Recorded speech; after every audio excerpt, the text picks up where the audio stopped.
Malaking biyaya na tayo ay bigyan ng Diyos ng hilig na magbasa, mag-aral at magbulay ng kanyang salita. Ito ay pahiwatig na ibinibigay niya sa atin ang solusyon sa ating malaking problema.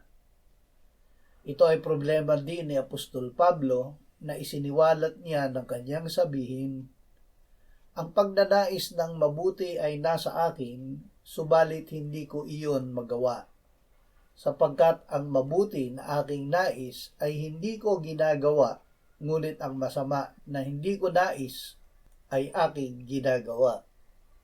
Kaya't sinabi din niya, "Nakikita ko ang kakaibang kautusan sa aking mga bahagi na nakikipagbaka laban sa kautusan ng aking pag-iisip at ako'y binibihag sa ilalim ng kautusan ng kasalanan na nasa bahagi ng aking katawan.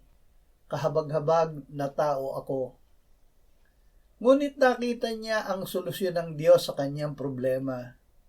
Sinabi niya, "Sino ang magliligtas sa akin mula sa katawang ito ng kamatayan? Salamat sa Diyos sa pamamagitan ni Hesukristo na Panginoon natin." Tanging Panginoong Hesukristo ang solusyon.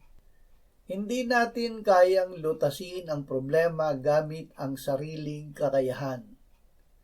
Ang ating pakikipaglaban ay hindi laban sa laman at dugo, kundi laban sa mga pinuno, laban sa mga may kapangyarihan, laban sa mga kapangyarihang di nakikita na naghahari sa sanlibutan sa kadilimang ito, laban sa hukbong espiritual ng kasamaan sa kalangitan. Ang tunay nating kaaway ay si Satanas. Siya ang ahas na tumukso kay Eva at Adan na kumain ng bunga ng puno ng kaalaman ng mabuti at masama. Noon pa mang oras na iyon ay hinatulan na ng Diyos ang ahas.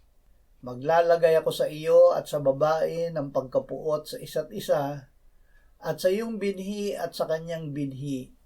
Ito ang dudurog sa iyong ulo at ikaw ang dudurog sa kanyang sakong." Noon pa man ay wala nang ginawa ang diablo kundi papagkasalain ang tao. Sa paraang ito ay ginawa niya ang kanyang sarili na Panginoon at ang mga tao na maging kanyang alipin. Ngunit ang kalikasan at gawa niya ay isiniwalat ng Panginoong Hesus. Ang bawat nagkakasala ay alipin ng kasalanan. Sinabi ng Panginoong Hesus sa mga sumalungat sa Kanya, "Kayo'y mula sa inyong amang diablo at ang nais ninyong gawin ay ang kagustuhan ng inyong ama.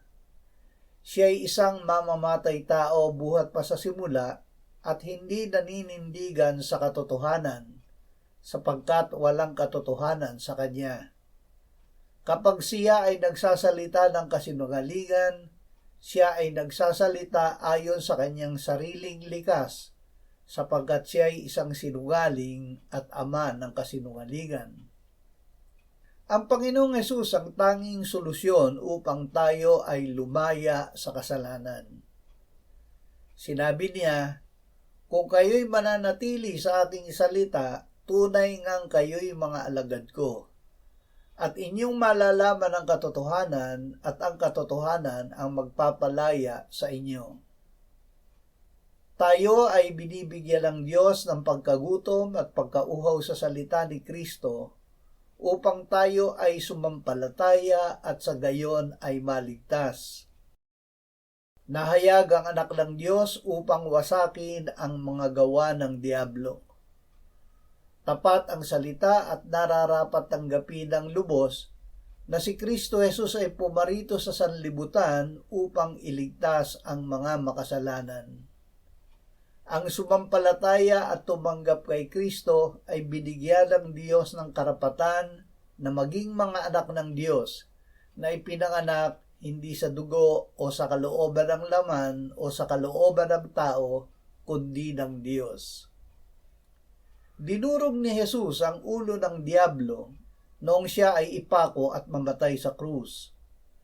Si Jesus ay namatay para sa ating kasalanan at nang ikatlong araw, siya ay binuhay na muli ng Ama. Kung ipahahayag mo sa pamamagitan ng iyong bibig si Jesus na Panginoon at sasampalataya ka sa iyong puso na binuhay siyang muli ng Diyos mula sa mga patay, ay maliligtas ka.